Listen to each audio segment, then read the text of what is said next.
Hi guys, ഇന്നൊരു simple recipe ആയിട്ടാണ് ഞാൻ വന്നിരിക്കുന്നത്.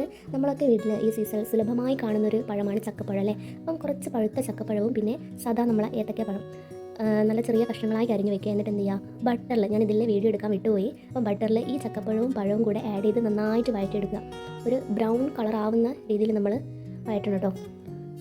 അപ്പം വഴറ്റി കഴിഞ്ഞതിന് ശേഷം ഇതിനകത്ത് അല്പം പഞ്ചസാര ഇതുമായിട്ട് ആഡ് ചെയ്യാം.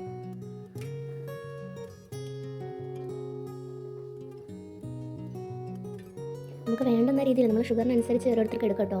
നമുക്ക് ഓൾറെഡി ചക്കപ്പഴത്തിനും പഴത്തിനും കൂടെ മധുരം ഉണ്ടാവും. അപ്പം വേണ്ട രീതിയിൽ നമുക്ക് ഷുഗർ ആഡ് ചെയ്യാം.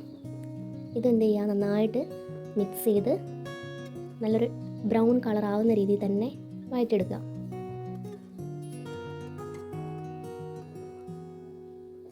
അതിനുശേഷം നമ്മളെ തേങ്ങാപ്പാൽ, നമ്മുടെ ഒന്നാം പാൽ എന്ത് ചെയ്യുക, ഇതിനകത്ത് ആഡ് ചെയ്യുക. ഇതിന് മുന്നേ എനിക്കൊരു വേറൊരു മിസ്റ്റേക്കും കൂടെ പറ്റി. നമ്മുടെ ഏലക്കായ് പൊടിച്ചതും കൂടെ ഇതിൽ ആഡ് ചെയ്യേണ്ടിയിരുന്നു.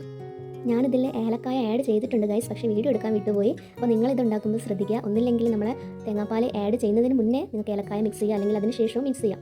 അപ്പോൾ ഇതെല്ലാം കൂടെ ഒരുമിച്ച് മിക്സ് ചെയ്ത് നല്ല കുറുകി വഴറ്റിയെടുക്കുക. അതിനുശേഷം അല്പം ചൂട് തണിഞ്ഞിട്ട് കഴിക്കുകയാണെന്നാണ് കേട്ടോ ഏറ്റവും ബെറ്റർ. അപ്പോൾ നിങ്ങളെല്ലാവരും ഇതുപോലെ ഒന്ന് ട്രൈ ചെയ്ത് നോക്കണേ.